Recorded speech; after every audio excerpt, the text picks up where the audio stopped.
යමක් වැඩුණු කලෙහි එයින් තමාගේ පිහිට නැසේනම් ඒ දෙයට වැඩෙන්නට ඉඩ දීම පඬිතයන් විසින් නොපසස්නා ලදී. නුවණැත්තා එයින් වන විනාශය ගැන සැකකොට මුලදීම එය නැති කර දැමීමට උත්සාහ කරයි. සදහවතුනි, ඒ බුද්ධ දේශනාවයි. ඔබ මේ ශ්‍රවණය කිරීමට බලාපොරොත්තු වන ධර්ම දේශනාවත් අකුසලයන්ගෙන් වෙන්ව කුසල ධර්මයන් සමීප කරගෙන උතුම් වූ නිවනින් සැනසෙන්නට ඔබට ප්‍රඥා පාරමිතාවක්ම වේවා. සදහවතුනි, බෞද්ධ මාධ්‍යාලය අද දවසේදී මේ ධර්ම දේශනාව පටිගත කරනු ලබන්නේ කුරුවිට අභයතිලකාරාමයේ සිටයි. මෙම ධර්ම දේශනාව සඳහා ඔබ අප කෙරෙහි අනුකම්පාවෙන් වැඩම කළ පූජ්‍යපාද ගලිගමුවේ ඥානදීප ගෞරවනීය ස්වාමින් වහන්සේ අපි ප්‍රථමයෙන් සාදුනාදදී নমස්කාර පූර්වකව පිළිගනිමු. සාදු සාදු සාදු. මෙම ධර්ම දේශනාව සඳහා සදැහැති දායකත්වය ලබා දෙනවා ඩුබායි සේවයේ නියුතු පුෂ්පා උදුගොඩ මහත්මිය ඇතුළු සහෝදර සහෝදරියන්. එසේනම් මේ নমස්කාර පූර්ව කැරයුම ගෞරවනීය ස්වාමින් වහන්සේට ධර්ම දේශනාව සිදු කිරීම සඳහා. සමන්ත චක්කවාලේසු අත්‍රා ගච්ඡන්තු දේවතා සද්දම්මං මුනි රාජස් සුනන්තු සග්ග මොක්ඛදං ධම්ම ශ්‍රවණ කාලෝ අයං බදන්තා ධම්ම ශ්‍රවණ කාලෝ අයං බදන්තා ධම්ම ශ්‍රවණ කාලෝ අයං බදන්තා. නමෝ තස්ස භගවතු වරහතෝ සම්මා සම්බුද්දස්ස නමෝ තස්ස භගවතු වරහතෝ සම්මා සම්බුද්දස්ස නමෝ තස්ස භගවතු වරහතෝ සම්මා සම්බුද්දස්ස. සාදු කියන්නේ කවුරුත් අති ගෞරවනීය විහාරාධිපති නායක හඳුරන් වහන්සේ ප්‍රධාන විහාරස්ථානයේ වැඩ සිටින පූජනීය වන්දනීය මහා සංඝරත්නයන් අවසරයි. වාසනාවන්ත පින්වතුනි, අද ඔබ හැම දිනම ඔබේ පන්සලට ඔබේ විහාරස්ථානයට එකතුනේ ඔබේ ජීවිතයට වැදගත් ධර්ම කාරණා ටිකක් ශ්‍රවණය කරන්න බණ අහන්නයි එකතුනේ. ඩුබායි සේවයේ නියුතු පුෂ්පා උදුගඩ ඇතුළු සහෝදර සහෝදරියන් ඇතුළු පවුලේ හැම දෙනාම අද මේ ධර්ම දානමේ මහා පින්කම ඔබ වෙනුවෙන් සංවිධානය කරා වගේම බෞද්ධ නාලිකාව ඔස්සේ ලෝකයේදම මේ ධර්මයේ විසිරුවා හරින්නත් කටයුතු කරනවා. ඒ නිසා පුෂ්පා උදුගඩ මහත්මියටත් පවුලේ හැම දෙනාටමත් ඔබ හැම දෙනාටමත් මේ උතුම් ධර්ම ශ්‍රවණයත් නිවන් දොරටුවක් බවට පත් වේවා කියලා අපි ආශිර්වාද කරමු. පින්තුනි, බණ ඇසීම නිවන් දොරටුවක් වෙනවා. ඒ නිසා මුලින්ම ඔබ බණ අහද්දී අදිෂ්ඨානයක් ඇති කරගන්න, මේ උතුම් ධර්ම ශ්‍රවණය අපි හැම දිනාටම නිවන් දොරටුවක් බවට පත් වේවා කියන අදිෂ්ඨානය. ඔබත් මමත් අපි සියලු දෙනාම දැන් මනුස්ස ලෝකේ ඉපදිච්ච පිරිසක්. අපි මේ මනුස්ස ලෝකේ ඉපදුනේ පෙර සංසාරේ රැස් කරගත්ත කර්ම නිසා. පටිච්ච සම්පදාය උගන්වන්නේ උපදින්නේ කුමක් නිසාද? භවපච්චයා ජාති කියන. විපාක පිණිස කර්ම සකස් වෙන නිසා උපදිනවා. පෙර ජීවිතේ අපි කොහේ හරි ඉන්නේ නැතිනේ නේ. එක්ක මනුස්ස ලෝකේද අපායේද අපි දන්නේ නැහැ. ඒකට කොහේ හරි පෙර ජීවිතේ හිටියා. පෙර ජීවිතේ අපි මැරෙනකොට හරි චුත වෙනකොට හරි එදා අපේ හිතට ආසන්න කර්මයක් හැටියට යම් පිනක් මතු වුණා. එදා මතුවෙච්ච පින නිසා තමයි මේ මනුස්ස ලෝකේ මේ වගේ උපතක් ලැබුවේ. පෙර ජීවිතේ අපි මැරෙනකොට මීට වඩා ප්‍රබල අපි කරපු විශාල පිනක් මතු වුණා නම් එහෙනම් අද කොහෙද? එහෙනම් මෙලහට අපි දිව්‍ය ලෝකවල. පෙර ජීවිතේ අපි මැරෙනකොට හරි චුත වෙනකොට හරි අපේ චුතිසිතට අපි භාවනා කරලා ධ්‍යාන වඩලා රැස් කරගත්ත කුසලයක් බලවත් වුණා නම් එහෙනම් මෙලහට අපි බ්‍රහ්ම ලෝකවල. හැබැයි අපිට පිනක් නැද්ද? අපිට විශාල පිනක් තියෙනවා. ඒ මනුස්ස ලෝකේ ඉපදිච්ච නිසාම නෙමෙයි. දැන් මනුස්ස ලෝකෙම ඉන්නවනේ කෝටි 700ක් විතර. හැමෝටම බණ අහන්න තියෙනවද? නෑ. ලෝකේ කෝටි 700ක් තරම් මනුස්ස ජීවිත ලැබුවත් බණ පදයක් අහන්න ඊටාම සුළු පිරිසයි. අන්නේ පින තමයි ප්‍රබලම පින. ඒකට කියනවා පුබ්බේච කත පුඤ්ඤතා. පතිරූප දේශ වාසෝච පුබ්බේච කත පුඤ්ඤතා. පෙර පිනක් නිසා තමයි කල්යාණ මිත්‍ර සේවනයේ සත්පුරුෂ ආශ්‍රය සද්ධර්ම ශ්‍රවණය බණක් අහන්න පුළුවන් ගමක රටක පළාතක අපි ඉපදුනේ පෙර විශාල පිනක් නිසා. දැන් අපි මේ කරන්නේ පෙර පිනක් ගෙවනවා. හැබැයි අකුසලුත් ගෙවන්නේ නැද්ද අපි? පින්පව් දෙකම ගෙවාගෙන යන්නේ. ඉපදීම බුදුරජාණන් වහන්සේ පෙන්නනවා පුරාණ මිදම් භික්ඛවේ කම්මං කියලා. මහණෙනි ඉපදීම කියන්නේ පෙර සංසාරේ රැස් කරගත්ත කර්මයක විපාකයක් කියලා. ඉපදීම කියන්නේ කර්ම විපාකයක්. අපි උපන්දා ඉඳන් කරන්නේ පෙර කර්ම ගෙවනවා. අලුතෙන් සංසාරේට කර්ම රැස් කරගන්න. හැබැයි රහතන් වහන්සේලා ගැන විතරක් අපි කියනවා උන්වහන්සේලා කීනම් පුරාණම් පැරණි කර්ම ෂේ කරලා දැම්මා. නවන් නත්ති සම්භව. අනාගතේ උපතක් පිණිස අලුතෙන් කර්ම හදන්නෙත් නැහැ. එතකොට පෙර කර්ම ෂේ කරා අලුතෙන් කර්ම හදන්නෙත් නැහැ. උන්වහන්සේගේ විඥානේ හරියට රහතන් වහන්සේලා ගැන තියෙන්නේ තේකීන බීජා අවිරුල්හි ඡන්දා නිබ්බන්ති දිහිරා යතායම්ප දීපෝ කියන එක හරියට බීජයක පැලවෙන ස්වභාවය නැති වුණා වගේ කියනවා. දැන් බීජයක පැලවෙන ස්වභාවය නැති වෙලා නම් කොච්චර පෝර දැම්මත් කොච්චර වතුර දැම්මත් පැලවෙනවද? නෑ. ඒ වගේ තමයි කියන රහතන් වහන්සේලාගේ විඥාන. උන්වහන්සේලා පෙර කර්ම ෂේ කරා අලුතෙන් කර්ම හදන්නෙත් නෑ. නිබ්බන්ති දිහිරා යතහයම්පදීප හරියට පහන් සිලක් නිවිලා යනවා වගේ නිවනට යනවා කිය.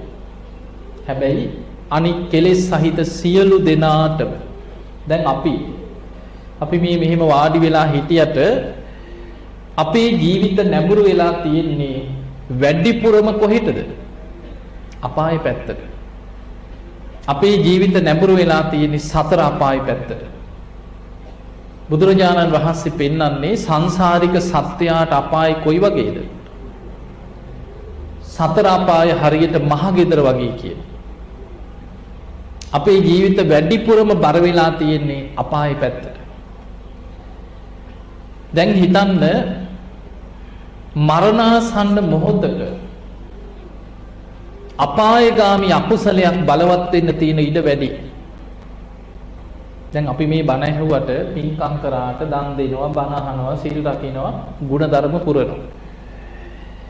හැබැයි අපි මෙහෙම හිටියට මේ ලෝකේ අනිත් මිනිස්සුත් එක්ක ගත්තහම නම් අපි ඔබට හිතෙනවා ඇති නෑ අපි නම් ගොඩාක් පින් කරගෙන තියෙන්නේ දැන් නම් ඉතින් අපේ වැඩේ අපි කරගත්තා කියලා. හැබැයි මරණාසන්න මොහොතක ධර්මයේ සිහි කරගන්නවා කියන්නේ ලේසිද අමාරුද? ඒක අමාරුයි. ඒක හිතන තරම් ලේසි දෙයක් නෙමෙයි. දැන් මේ පළාත් මේ ගම්මාන එහෙමත් පහුගිය දවස්වල වතුරෙන් යට වෙන්නේ නැතිනේ. නාය ගියා. මීට ආසන්න ගම්මානවල විශාල පිරිසක් මිනිස්සු මැරුණා. දැන් හිතන්න නාය යනකොට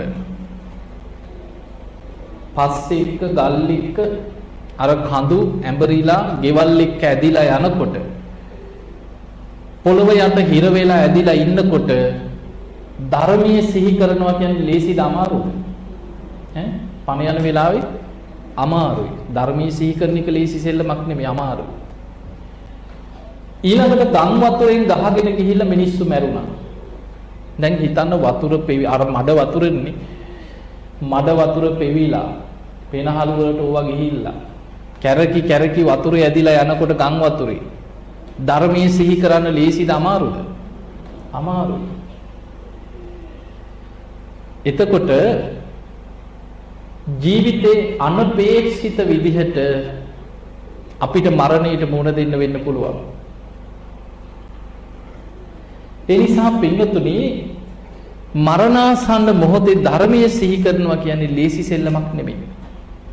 දැන් බලන්න මිනිස්සු හැප්පිලා මැරෙනවන්නේ. දැකලා ඇතිනේ. කොහෙවත් දැකලා තියෙනවද හැප්පිච්ච ගමන් වාඩි වෙලා භාවනා කරනවා? කවුරු? නෑ. වාහන හැප්පෙනවා, මෝටර් සයිකල් හැප්පෙනවා, පාර අයින ගියත් හප්පගෙන යනවා. එතකොට හැප්පිලා මැරුණොත් සමහරු ස්ප්‍රිතාලට ගෙනියනකොට පණ යනවා. එක්ක ගෙනිහිල්ලා ඔපරේෂන් එකට ගනිද්දි පණ යනවා. සමහරු අතපය කැඩිලා ලී දාගෙන එහෙමනේ ගෙනියන්නේ නේ. එතකොට අපිට එවැනි අනතුරකටපත් වෙන්න වුණොත් අපි දන්නේ ජීවිතේ ධර්මයේ සිහි කරගන්න ලේසිද අමාරුද? අමාරුයි. ඊළඟදී මිනිස්සු මැරෙනවා ගුටි කාලා. ගුටි කාලා මැරෙන්න වුණොත් ධර්මයේ සිහි කරන්න ලේසිද අමාරුද කියලා හිතන්න. ලේසිද? ඈ? ගුටි කන්න වෙන එකක් නැද්ද? මුගලන් හාමුදුරුවන්ට පහර දුන්නේ 500ක් කියනවා. එක්කෙනෙක් දෙන්නෙක් නෙමෙයි. අසංකේයකුත් කල්ප ලක්ෂයක් පාරමී පුරපු කෙනෙක්. පොඩි කාලයක්ද බලන්න. අගසව් තනතුරක් ලබන්න නම් අසංකේයකුත් කල්ප ලක්ෂයක් පාරමී පුරන්න ඕනේ.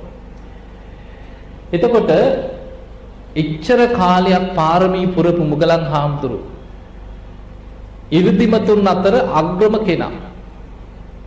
පුදුම 이르දිමේ හැකියාවක් තිබුණේ.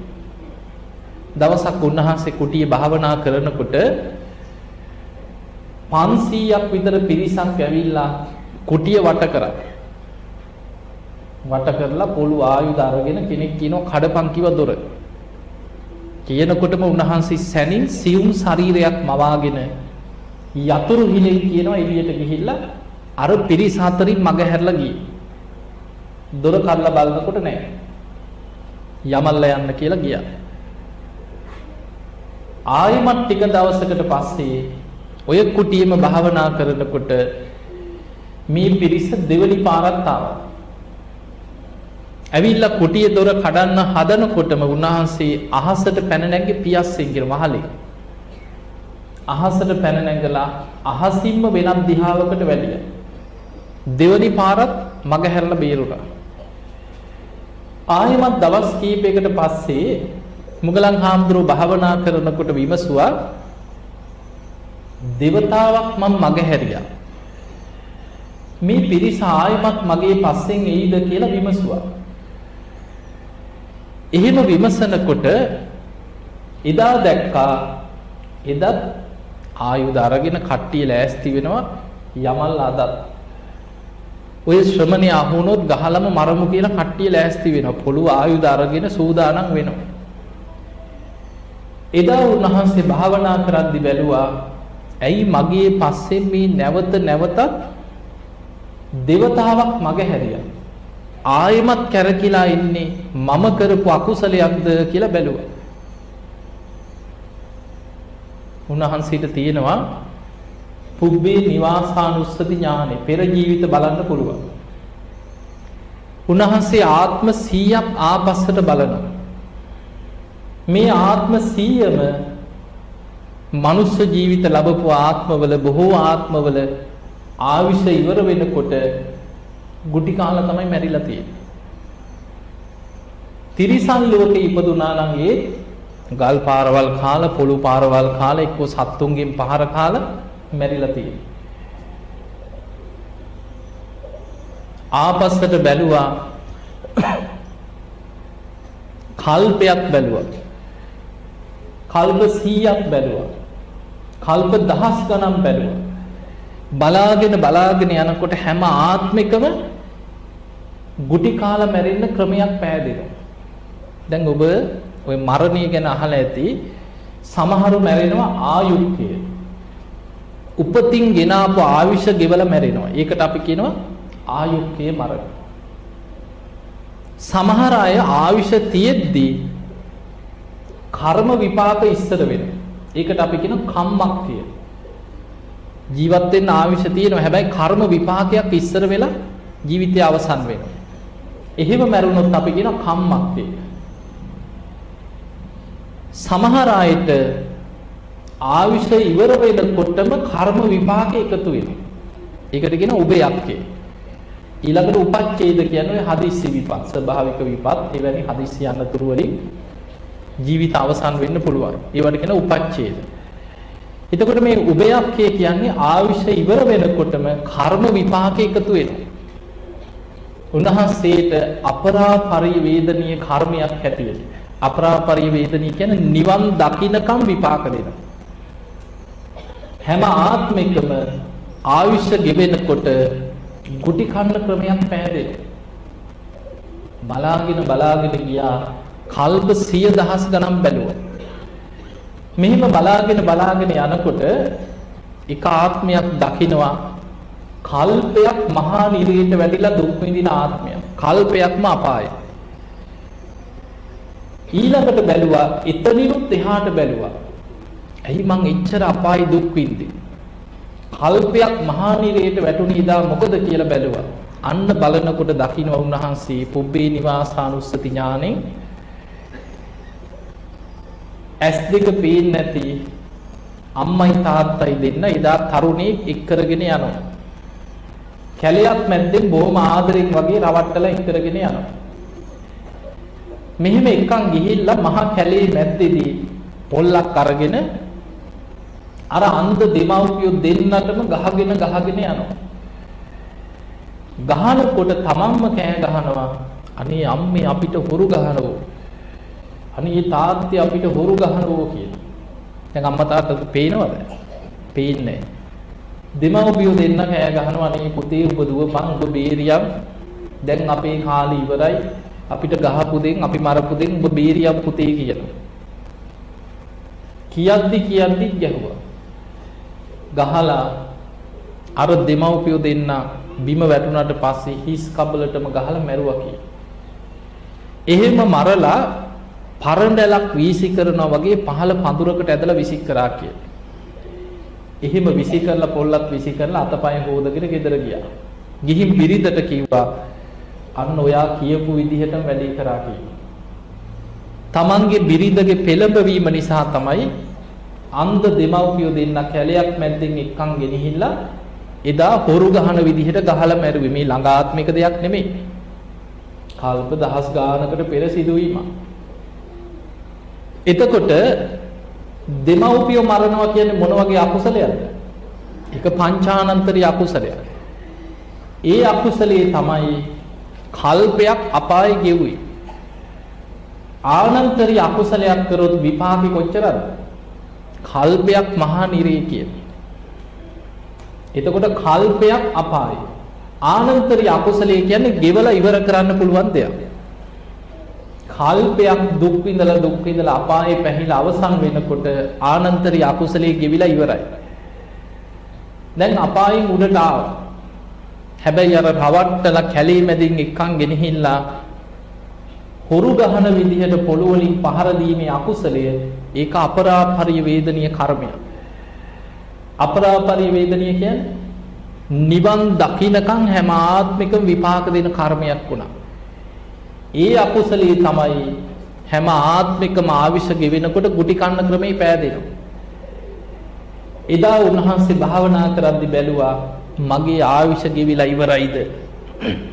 මගේ ආවිෂ ගෙවිලා ඉවරයිද කියලා බැලුවා. බලනකොට උන්වහන්සේගේ දැන් ආවිෂ ඉවරයි. ඊළඟට බැලුවා හැම බුදුරජාණන් වහන්සේලාටම පෙර අගසව් දෙනම පිරිනිවන් පානවද කියලා බැලුවා. ඒකත් ලෝක ධර්මතාවය. බුදුරජාණන් වහන්සේට කලින් අගසව් දෙනම පිරිනිවන් පානවා. එදා උන්වහන්සේ හිත හදාගත්තා අද මම මේකට මූණ දෙනවා. අද හොරු ඇවිල්ලා කුටිය වට කරොත් අද මම මග හරින්නේ නැහැ. අද මේකට මූණ දෙනවා කියලා හිත හදාගත්තා. එදා හොරු ඇවිල්ලා කුටිය වට කරපු වෙලාවේ අදිෂ්ඨාන දෙකක් කරා කියලා. එක අදිෂ්ඨානයක් තමයි හොරු ගහලා අතපය කඩලා මොන විදිහට ශරීරයට හානියක් කරත් මම 이르දි බලයෙන් මේ කැඩිච්ච අතපය කොටස් හදාගෙන නැගිටිනවා. බුදුරජාණන් වහන්සේ මුණ ගැහිලා අවසර අරගෙන උන්වහන්සේ නොදැක මම පිරිනිවන් පාන්නේ නැහැ කියලා අදිෂ්ඨානයක් කරගත්තා. ඒ විදිහට අදිෂ්ඨානයක් කරගෙන ඊළඟට අනිමිත්ත සමාපත්තියකට සමවැදුණා කියලා. කිසිම නිමිත්තක් මෙනෙහි නොකර අනිමිත්ත සමාපත්තියකට සමවැදුණා. හොරු ඇවිල්ලා කුටියේ දොර කඩනකොට මෙන්න භාවනා කරන ඉරියව්වෙන් ඉන්නවා.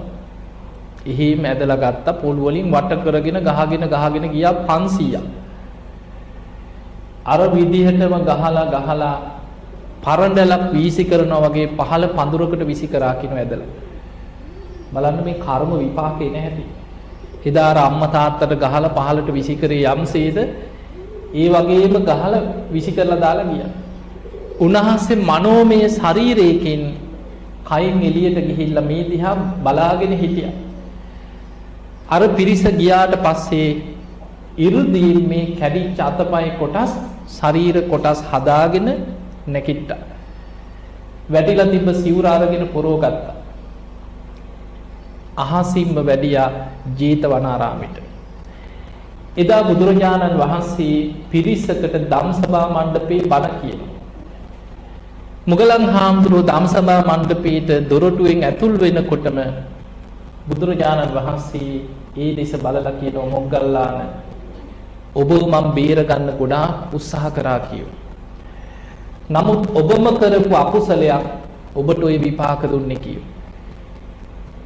භික්ෂුන් වහන්සේලා බලනවා මූණෙන් මූණ ඔය ඉන්නේ හොඳට මුකුත් වෙලා නැහැ. බුදුරජාණන් වහන්සේ ඉල්ලීමක් කරා මොග්ගල්ලාන ඔබම ඔබේ වචනින්ම මේ සංඝයා ඉදිරියේ ඒ අකුසලයට විපාකයක් ඔබේ වචනින්ම දේශනා කරන්න කාලයයි කියෝ.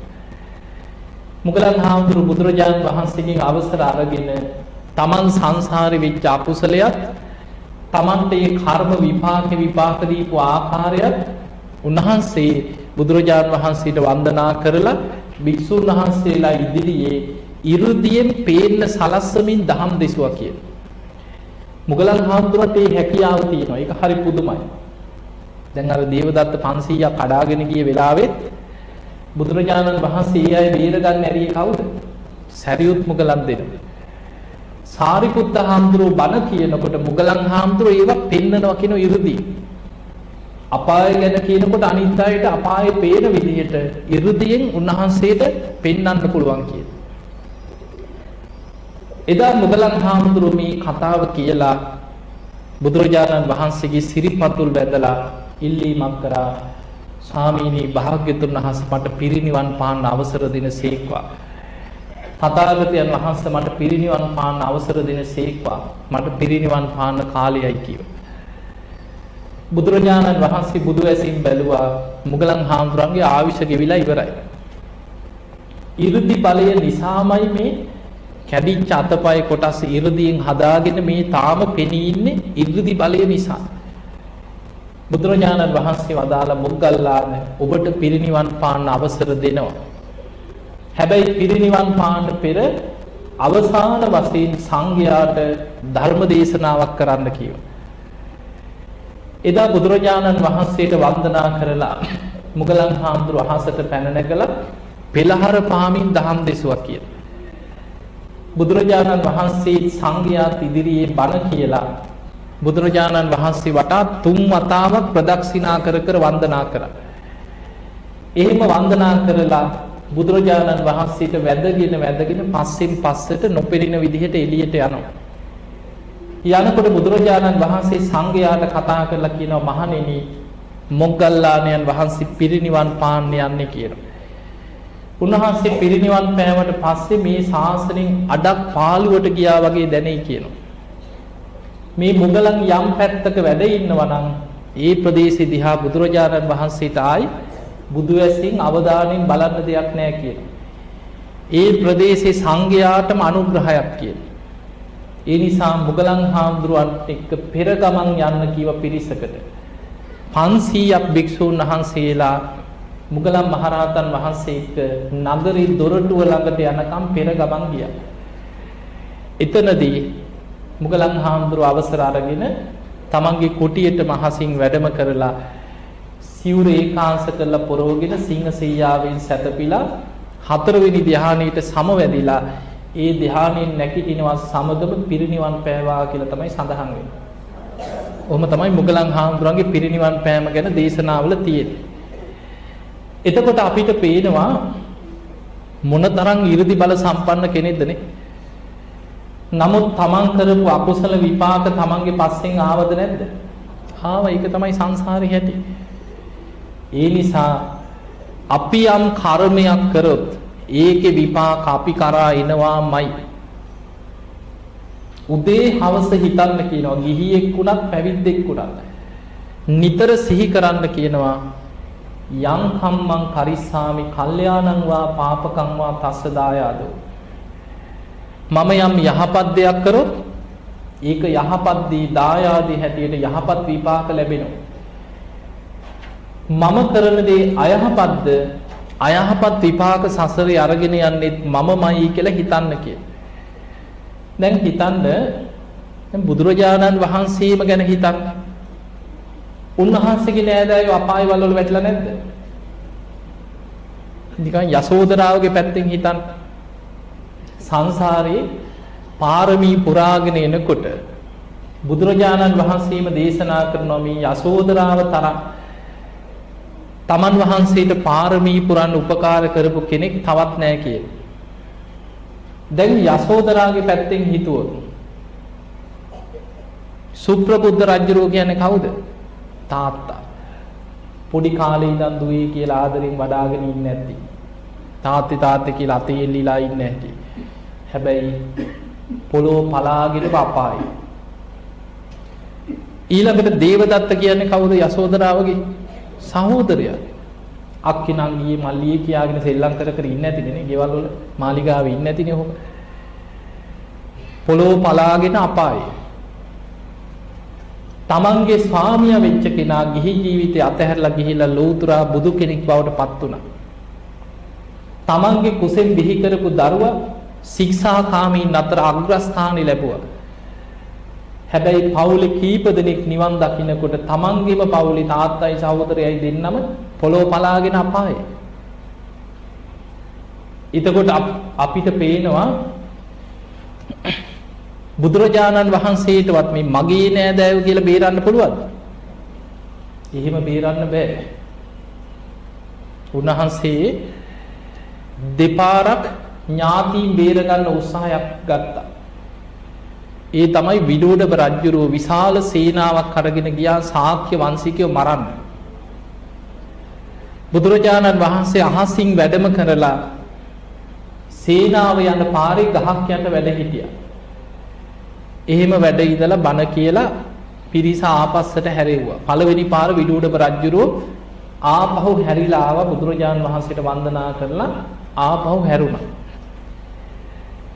ආයෙත් ටික කාලයකට පස්සේ විදෝඩබ රජුරෝ විශාල සේනාවක් අරගෙන ශාක්‍ය වංශිකයෝ එකෙක් තියන්නේ නැහැ කියලා පිටත් වුණා. එදා බුදුරජාණන් වහන්සේ ගිජ්ජකූට පර්වතයේ වැඩ සිටියේ. උන්වහන්සේ අදිෂ්ඨානයක් කරා කරත්ත 500ම ගල් තලාවක ඉරේවා කියලා අදිෂ්ඨානයක් කරා. තමන්ගේ ඥාතීන් මරන්න ආයුධ පටවගෙන යන විදූඩබ රජුරුවන්ගේ රථ සියල්ල ගල් තලාවක ඉරිලා ගියා. දෙවනි පාරත් ආපහු හැරුණා. ආයමත් ටික දවසකට පස්සේ මෙන්න ආයමත් විදූඩබ රජුරුව සේනාවක් අරගෙන ගියා. බුදුරජාණන් වහන්සේ බැලුවා ඇයි මගේ ඥාතීන්ට නැවත නැවතත් මේ විපතක් කැරකෙන්නේ? දෙවතාවක් බේරගත්තා. බලනකොට පෙර සංසාරේ කරපු කර්ම විපාකයක්. මේ ඥාතීන් සියලු දෙනාම ওই වගේම සසරේ රජකම් කරනකොට බලය නිසා තවත් ප්‍රදේශ අත්පත් කරගන්න ගංගාවකට වහා දාලා ඒ වස පානීය කරපු විශාල පිරිසක් මැරෙනකොට යුද්ධ කර කර මේ ප්‍රදේශ අත්පත් කරගෙන තියෙනවා.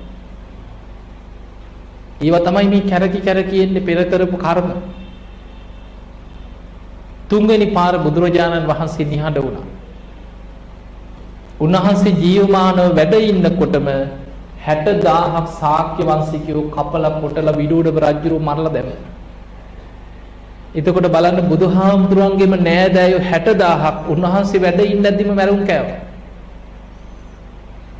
මේ මගේ නෑදෑයන්ට එහෙම වෙන්න බෑ කියලා නවත්තන්න පුළුවන් වුණාද? ඒක තමයි සංසාරේ හැටි. තමන් යම් කර්මයක් කරොත් ඒකේ විපාක තමන් කරා එනවාමයි.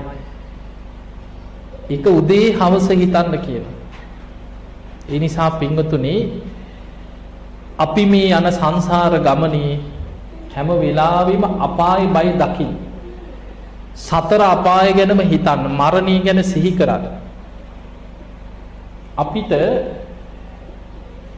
මේ ධර්මය අල්ලගන්න බොහොම පහසු වෙනවා.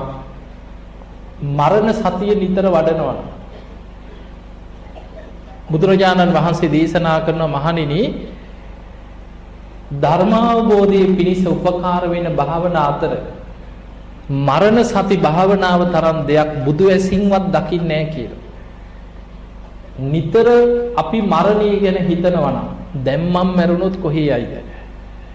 මේ ජීවත් වෙන විදිහට ඉඳලා හදිස්සියේ හරි මම මැරුණොත් කොහේ යයිද? එහෙම හැම වෙලාවෙම තමන්ගෙන් තමන් අහන්න. ධර්මයේ තුලින් තමන් ඉන්න තැන තමන් බලන්න. බුදුරජාණන් වහන්සේ දහම් කණ්ණාඩිය ගැන බොහොම ලස්සන දේශනයක් කරනවා. මේක තියෙන්නේ මහා පරිනිබ්බාන සූත්‍රයේ. උන්වහන්සේ පිරිනිවන් පාන්න ආසන්න කාලේ නාදිකා කියලා ගමක් කරහා වඩිනවා. මේ ගමට බුදු වෙච්ච මුල් කාලෙත් ආනන්ද හාමුදුරුවෝ එක්ක බුදුරජාණන් වහන්සේ වැඩියා. උන්වහන්සේ වැඩම කරලා මේ ගමේ වස් කාලයක් වැඩ හිටියා. බොහෝ පිරිස බණ අහලා ධර්මය අවබෝධ කරගත්ත භික්ෂු භික්ෂුණී උපාසක උපාසිකා විශාල පිරිසක් වැඩ ඉඳලා තියෙනවා. හැබැයි අවුරුදු ගණනාවකට පස්සේ ආයිමත් උන්වහන්සේ පිරිනිවන් පාන්න යනකොට මේ ගම ළඟින් වඩිනවා. එහෙම යනකොට ඒ මුළු ගමම විනාශ වෙලා ස්වභාවික විපතකින් අපි දන්නේ මොකද්ද කියලා. එහෙම විපත මොකද්ද කියලා නැහැ. භූමිකම්පාවක්ද නායකියාද ජල ගැලුවද ඒවා අපි දන්නේ නැහැ. ඒකේ තියෙන විශාල විපතකින් ගමේම මිනිස්සු මැරිලා. දැන් ආනන්ද හාමුදුරුවන්ට මේ ගම හරහා යනකොට මතක් වෙනවා ඉස්සර හිටපු භික්ෂුන් වහන්සේලා. ඉතින් අහනවා අනේ ස්වාමීනි ඉස්සර හිටියා නන්ද කියලා ස්වාමීන් වහන්සේ නමක්. උත්තර කියලා ස්වාමීන් වහන්සේ නමක් මේ ගමේ හිටියා. උන්වහන්සේලාත් අපවත් වෙලාලු මේ විපතේ. භික්ෂුණීන් වහන්සේලා කීප නමක් මේ ගමේ හිටියා. උන්වහන්සේලාත් අපවත් වෙලා. කොහෙද ඉපදුනේ කියලා ඇහුවා. මුලදී බුදුරජාන් වහන්සේ වදාලා ආනන්ද ඔය සමහර ස්වාමීන් වහන්සේලා මේ විපතෙන් පිරිනිවන් පෑවා කියලා. සමහර භික්ෂුණීන් වහන්සේලා පිරිනිවන් පෑවා. අනාගාමී වෙච්ච කීප දෙනෙක් හිටියා. ඒ අය නම් සුද්ධාවාස බඹලව දැන් ඉපදුනා කියලා. ඊළඟට ආනන්ද හාමුදුරන්ට ආයි ටික දුරක් යනකොට මතක් වෙනවා ස්වාමීනි භාග්‍යතුන් වහන්සේ මේ වගේ උපාසිකාවෝ හිටියා. මේ වගේ උපාසකවරු හිටියා. ඒ අයත් මැරිලාලු. කොහෙද ඉපදුනේ කිය අහනවා. එතකොට බුදුරජාණන් වහන්සේ ඉතින් මුලින් එක එක්කෙනා ගැන ටිකක් කිව්වා. හැම වෙලෙම එක එක්කෙනා ගැන අහනවනේ. එතකොට බුදුරජාණන් වහන්සේ වදාලා ආනන්දය මැරෙන සියලු දෙනාම කොහෙද ඉපදුනේ කියලා තථාගතයන් වහන්සේ විහිසවන්න එපා කිව්වා. ඒ බුදු ඇසින් බලන්න එපා. ඒ නිසා පොදුවේ බුදුරජාණන් වහන්සේ වදාලා ආනන්ද මේ ගමේම ජීවත් වෙච්ච මිනිස්සු අතර 500කට වැඩි කීවා සෝතාපන්න වෙච්ච ශ්‍රාවකයෝ. ඒ සියලු දෙනාම දැන් දිව්‍ය ලෝකවල ඉපදිලා කියෝ. 90කට ආසන්නයි කීවා සකදාගාමි වෙච්ච පිරිස. ඒ අයත් දෙව්ලොව ඉපදිලා කියෝ. මේ ගමේ හිටපු මිනිස්සු අතර 50ක් විතර හිටියා කිව්වා අනාගාමී වෙච්ච ගිහි අය. එතකොට ඒ අය කොහෙද උපදින්නේ මරණින්පත්? සුද්ධාවාස බඹලව ඉපදිලා කිය. රහතන් වහන්සේලා පිරිනිවන් පෑවා. ඔහොම කියලා කියනවා ආනන්ද මේ ගමේ තුනුරුවන් ගැන සද්ධා මාත්‍රයක්, ප්‍රේම මාත්‍රයක් හරි කෙනෙක් තුල තිබුණා නම්, සද්ධාදී ගුණධර්ම රැක්කා නම් ඒ සියලු දෙනා දැන් සුගතියේ ඉපදිලා කියනවා. සද්ධා මත්තම් ප්‍රේම මත්තම් සබ්බේතේ සංඝ පරායිනෝ කිය. අනිත් අය ගැන කතාවක් නැහැ. එතකොට ගමේ 100,000 ගාණක් මැරෙන්නේ නැති. හැබැයි සෝවාන් වෙච්ච ටික දෙනා දිව්‍ය ලෝකෙ ගිහිල්ලා. සකදාගාමි වෙච්ච අය දෙව්ලොව ඉපදිලා. ඒ අය එක වතාවක් කාම ලෝකෙ උපදින. සෝවාන් වෙච්ච කෙනෙක් නම් ආත්ම 7ක් උපරිම උපදින්න පුළුවන්. එතනින් මෙහා නිවන් දකින්න අයත් ඉන්නවා. අනාගාමි වෙච්ච අය සුද්ධාවාස බඹලව ගිහිල්ලා එහි පිරිනිවන් පානවා. රහතන් වහන්සේලා මොන විපතාවත් එතනම පිරිනිවන් පානවා. එතකොට ওই දේශනාව කරලා බුදුරජාණන් වහන්සේ වදාළ ආනන්දය දහම් කණ්ණාඩිය ගැන දහම් දේශනයක් කරනවා. හොඳටම අහගන්න කිව්වා. දහම් කණ්ණාඩිය. කණ්ණාඩිය කියන්නේ මොකක්ද? දැකලා තියෙනවනේ. කණ්ණාඩිය දැකලා නැද්ද? තියෙනවා. අපි කණ්ණාඩියක් ළඟට යන්නේ මොකටද? මොකටද කණ්ණාඩිය ඉස්සරහට යන්නේ? අපිව බලා ගන්න නෙමෙයිද? අපි කණ්ණාඩිය ළඟට යන්නේ අපිව බලා ගන්න. දැන් ඔබ කණ්ණාඩිය ළඟට ගිහිල්ලා බලන්නේ කවුරු දිහාද? ඈ? කවුරු දිහාද බලන්නේ? Taman දිහා නෙමෙයි. Taman දිහා බලන්න කණ්ණාඩිය ළඟට යන්න ඕනේ. බලන්නේ කණ්ණාඩිය දිහා. කණ්ණාඩියෙන් තමයි Tamanව පේන්නේ. එතකොට අන්න ඒ වගේ දහම් කණ්ණාඩිය ධර්මයෙන් බලන්න කියව Taman දිහා. අපි කණ්ණාඩියක් ඉස්සරහට ගිහිල්ලා කණ්ණාඩියෙන් Taman දිහා බලනවා වගේ ධර්මයෙන් බලන්න කියව Taman දිහා. එහෙම බලන්න නම් Taman තුල කරුණු 5ක් වඩන්න කිය. ඒ තමයි සද්ධා, සීල, සුත, ත්‍යාග, ප්‍රඥා. ඒවට කියන්නේ සීක බල. මේ සීක බල ධර්ම ඇති කරගෙන දහම් කණ්ණාඩියෙන් බලන්න කිව්වා. තමන් තුල සද්ධාව තියෙනවා නම් තමන් දිහා බලනකොට තමන්ට තේරෙනවා මා තුල බුදුරජාණන් වහන්සේ ගැන හොඳ සද්ධාාවක් තියෙනවා. මට ධර්මයේ ගැන හොඳ සද්ධාාවක් තියෙනවා. මට ශ්‍රාවකයන් ගැන බොහෝම පැහැදීමක් තියෙනවා. මං සද්ධාව දියුණු කරන කෙනෙක්. අන්න තමන් තුල හොඳ සද්ධාාවක් තියෙනවා නම් ඒක තමන් දන්නවා. දැන් මොකද කරන්නේ? දහම් කණ්ණාඩියෙන් තමන් ඉන්න තැන බලන්න කිව්වා. මං වගේම සද්ධාව වඩපු අය ගැන ධර්මයේ කොහොමද තියෙන්නේ? අන්න ධර්මයේ තියෙනවා සද්ධාව දියුණු කරගත් අය සුගතිය යනවා. ධර්මාවබෝධේ කරා යනවා. නිවන කරා යනවා. දැන් හිතන්න මාර්ගඵල ලබන්න ගියත් පළවෙනියටම ඇති කරගන්නේ සද්ධානුසාරයි. පංච ඉන්ද්‍රිය ධර්ම. පළවෙනියට මොකද්ද තියෙන්නේ? සද්ධා ඉන්ද්‍රිය. පංච බල ධර්ම පළවෙනියටම තියෙන්නේ සද්ධා බලං කියන. සීක බල ධර්ම අතර පළවෙනියටම තියෙන්නේ සද්ධාව. ආර්ය ශ්‍රාවකයාගේ ධනෙ, සත්ත ආර්ය ධනෙ පළවෙනි මේක මොකද්ද? සද්ධා ධනං කියන. දවසක් දෙවි කෙනෙක් ගාථාවක් කියනවා බුදුහාමුදුරන් ළඟට ඇවිල්ලා යේකේචි බුද්ධං සරණං ගතාසි යමින් බුදුන් සරණ ගියොත් නතේ ගමිස්සන්ති අපාය බුදුන් සරණ යන කෙනා අපායකට වැටෙන්නේ නැහැ කියනවා. පහාය මානුසන්දේහම් මේ මිනිස් කය අතහරිනකොට මේ ශරීරය අතහැරලා යනකොට දේව කාය පරිපූර්ණසන්ති බුදුන් සරණ යන කෙනා ඒකාන්තයෙන් සුගතිය උපදිනවා. එතන පරිපූර්ණසන්ති කියන්නේ බුදුන් සරණ යන අය නිසා දිව්‍ය පිරිස් වැඩි වෙනවා කියන්නේ. එතකොට බුදුරජාණන් වහන්සේත් මේක ඒ විදිහටම අනුමත කරා. දෙවි කෙනෙක් තමයි කිව්වේ. හැබැයි බුදුහාමුදුරුවෝ ඒක ඒ විදිහටම අනුමත කරනවා. එතකොට ඔය වගේ දේශනා තුලින් බලනවා මා තුලත් ඒ සද්ධාව තියෙනවා. මමත් නිතර බුදුන් අදිනවා, බුදු ගුණ සිහි කරනවා. මා තුලත් තුනුරුවන් ගැන හොඳ සද්ධාාවක් තියෙනවා. එහෙමනම් මම ඒකාන්තයෙන් සුගතිගාමී වන කෙනෙක්. මම ධර්මයේ කරා යන කෙනෙක් කියලා තමන් ඉන්න තැන ධර්මයේ තුලින් දකින්න කියෝ. කණ්ණාඩියෙන් තමන් දිහා බලනවා වගේ. ඊළඟට තමන් හොඳ සීලයක පිහිටලා නම් තමන් ගැන තමන් දන්නේ නැද්ද? දැන් අපි පන්සිල් ගත්තා. සීල් ගන්න නම් බැරි කාටද නේ? සීල් දෙන පාර කියන්න බැයිද? හැබැයි සීල් රකින්න එකනේ වැඩිනේ. අපිට සීල් ගන්න පුළුවන්. සීල් රෙදි පොරව ගන්නත් පුළුවන්. හැබැයි ඇත්තටම අපි සීල් රකින්නවද නැද්ද? අපි ලෝකේ රවට්ටනවද? වංචනිකේද, හොරෙද්ද, බොරු සීල් රකින්නවද? ඔය සියල්ල අපේ හෘද සාක්ෂිය දන්නවද නැද්ද? අපි ලෝකෙට කොහොම හිටියත් අපි ගැන අපේ හිත දන්නවනේ. ඒ නිසා තමන්ගේ සීලය ගැන තමන් දිහා බලලා දහම් කණ්ණාඩියෙන් තමන් ඉන්න තැන බලා ගන්න කියලා. ධර්මයේ තුලින් බලනකොට පේනවා තමන් හරියට පන්සිල් ටික රකින්නවන. පොයට උපෝසතයක් රකින්න කෙනෙක් නම් මම නම් ඒකාන්තයෙන්ම සුගතියමයි කියලා තමන්ට තමන් ගැන විශ්වාසයක් ඇති වෙනවා.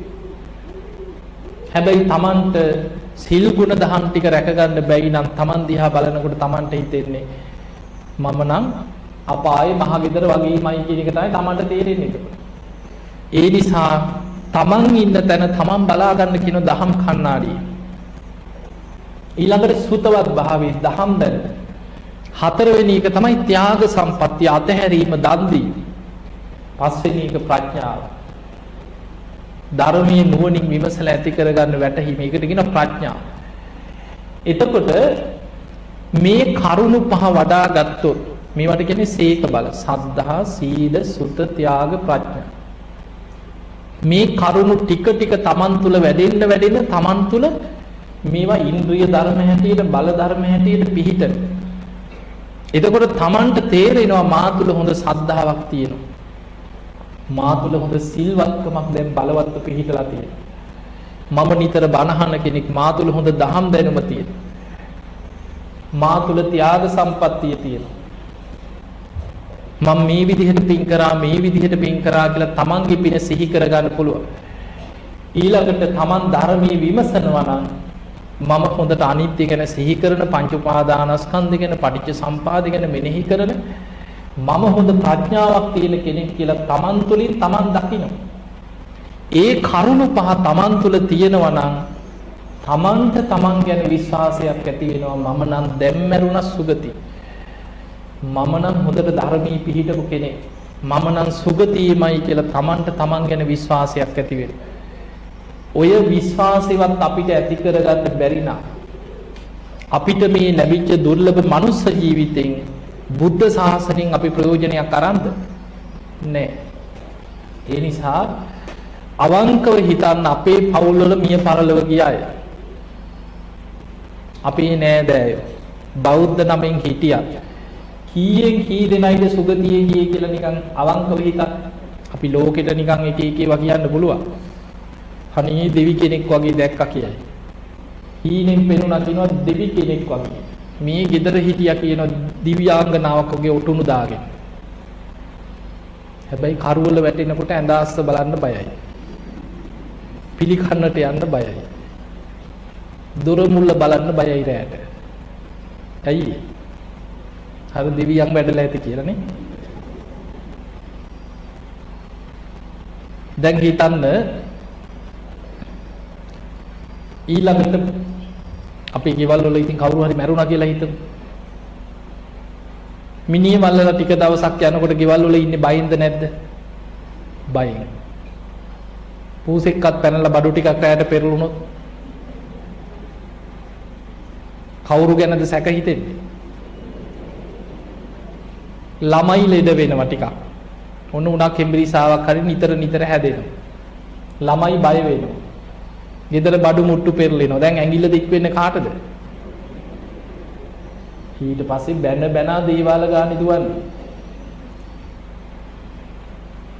අහු වුණාද නැද්ද කියන එක වෙනම දෙයක්. අපේ පවුල් වල කී දෙනෙක් අපි පැක් කරලා නැද්ද බෝතල් කරලා එහෙම? ඈ? කට්ටනි බොරු කරන එක වෙනම දෙයක්. නමුත් යනවනේ නේ. එතකොට හිතන්න අපි ධර්මයක් නැතුව ජීවත් වුණොත් අපිටත් ඕක වෙනවාමයි. ඔබේ දරුවොත් ඔබට ওই දෙයම කරනවා. ඒ නිසා ධර්මීය දියුණු කරගන්න ලොකු උත්සාහයක් ගන්න. අපි මෙහෙම හිටියට අපේ විඥානේ පිහිටලා තියෙන්නේ අකුසල මූලයන් තුල. අකුසල මූලයන් තුල පිහිටපු හිතක් ඇදෙන්නේ කුසලෙට නෙමෙයි අකුසලෙට. හිත නැඹුරු වෙලා තියෙන අකුසලයට අපාය පැත්තට. ඒ නිසා කොච්චර බනහගෙන හිටියත් අන්තිම මොහොතේ පොඩි දෙයකට වෛරයක් ඇති වෙන්න පුළුවන්.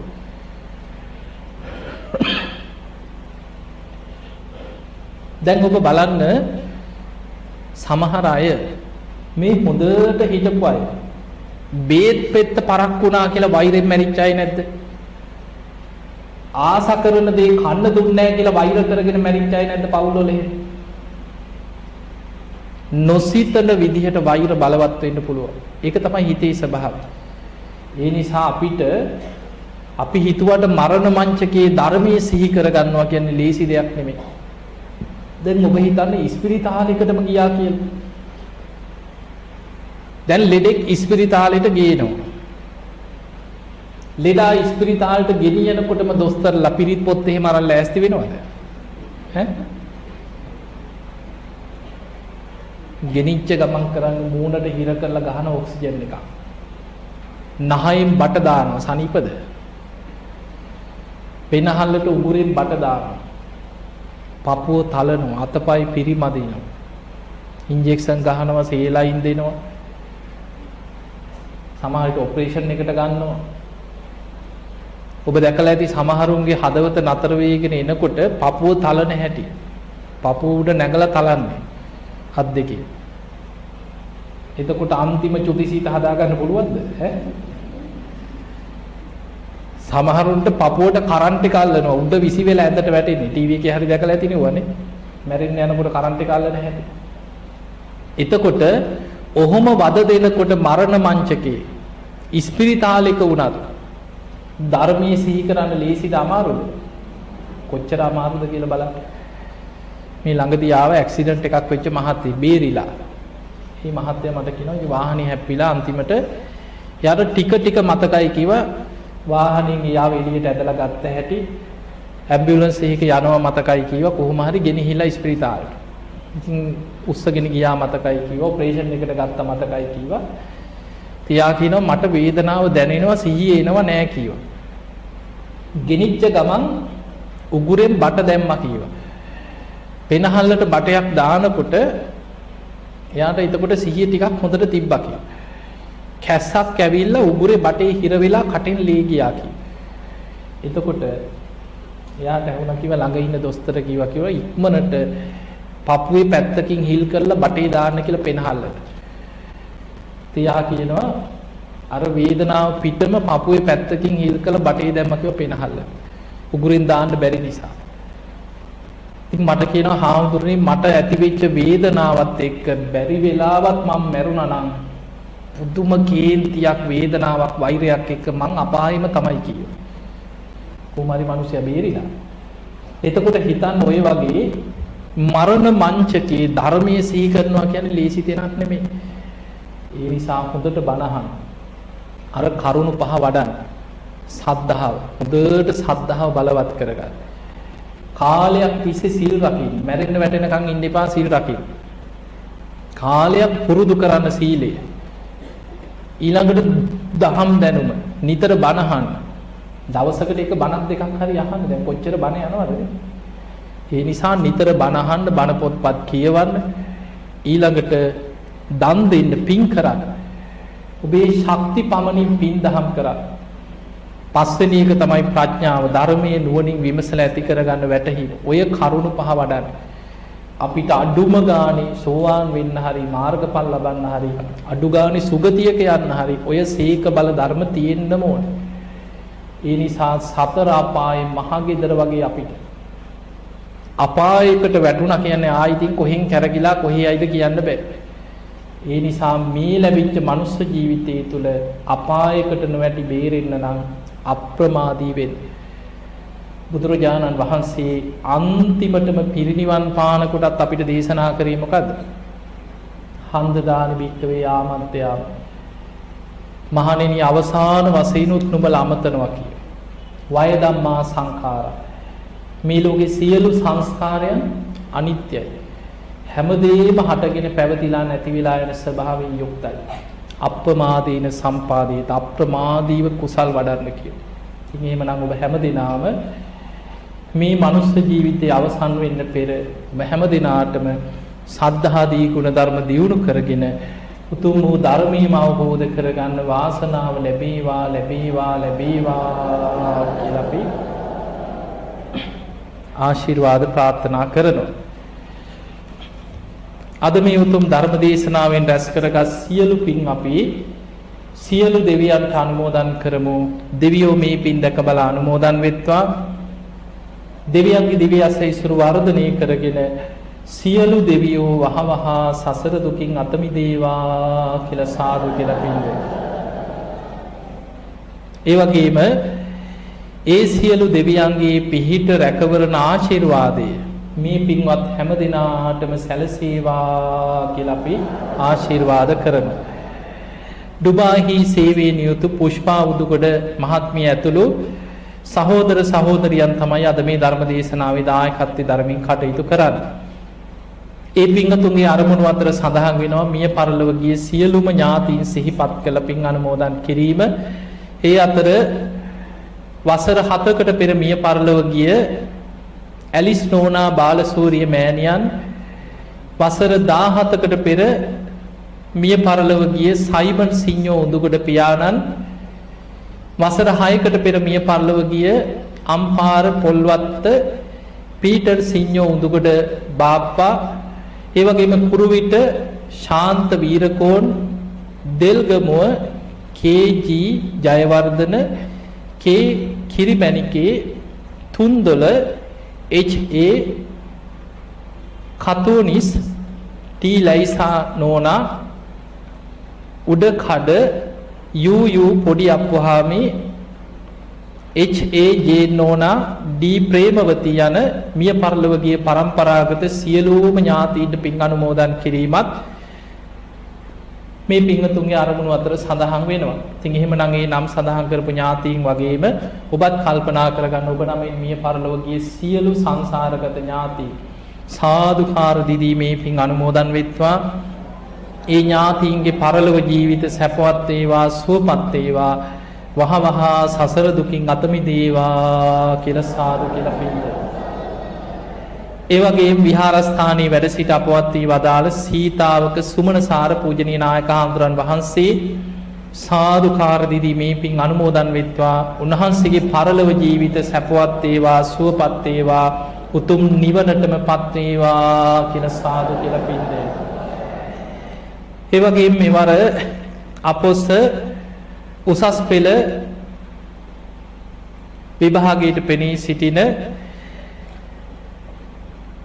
නිරංජනා උදුගොඩ, ඒ වගේම එසිත ඉඳුමින හිරුනි අංජනා පුබුදු සඳරුවන්, ඒ වගේ මෙවර සාමාන්‍ය පෙළ විභාගයට පෙනී සිටින නිවර්තනා උදුගොඩ, දිනිති චමිත, ඒ වගේම ශිෂ්‍යත්ව විභාගය වලට පෙනී සිටින ලියන සාරංග දිසානායක, චමුදිත උඳුගොඩ, ඉනුක පහන්, ඒ වගේම ඩුබායිහි රූපා, සුජාතා, රම්‍යලතා, දයා, කේතකි, ඒ වගේම නිසල් ජයලත්,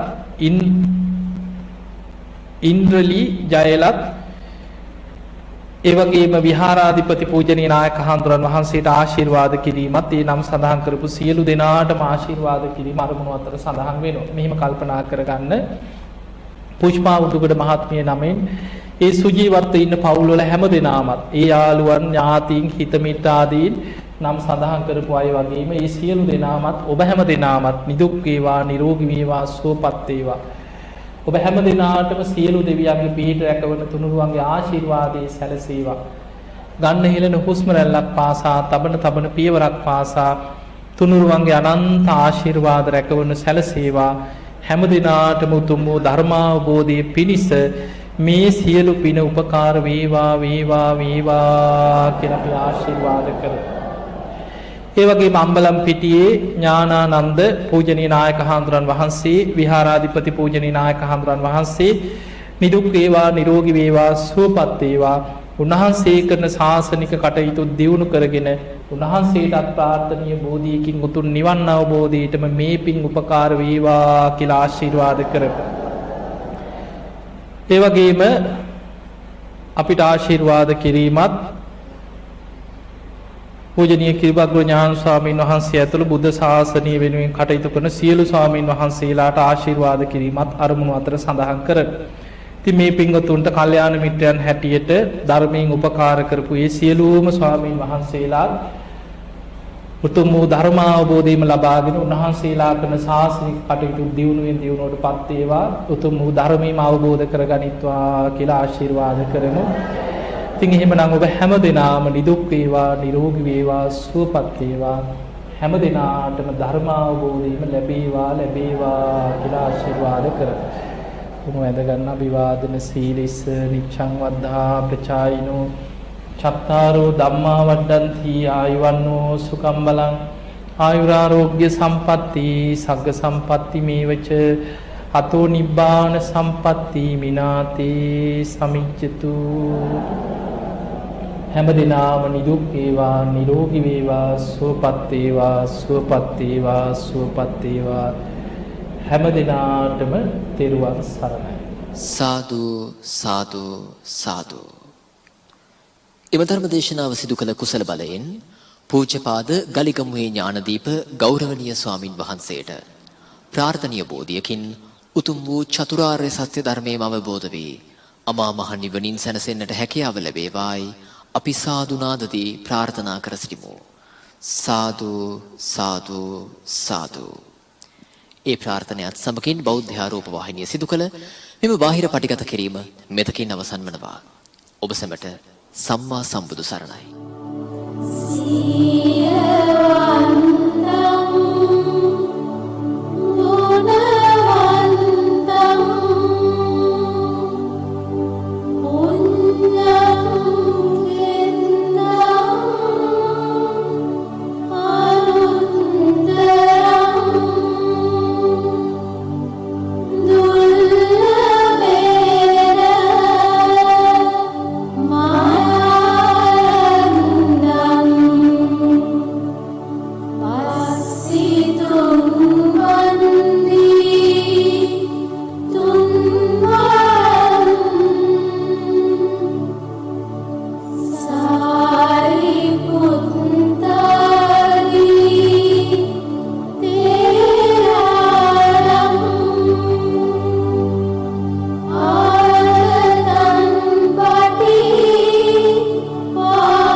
Mima sidu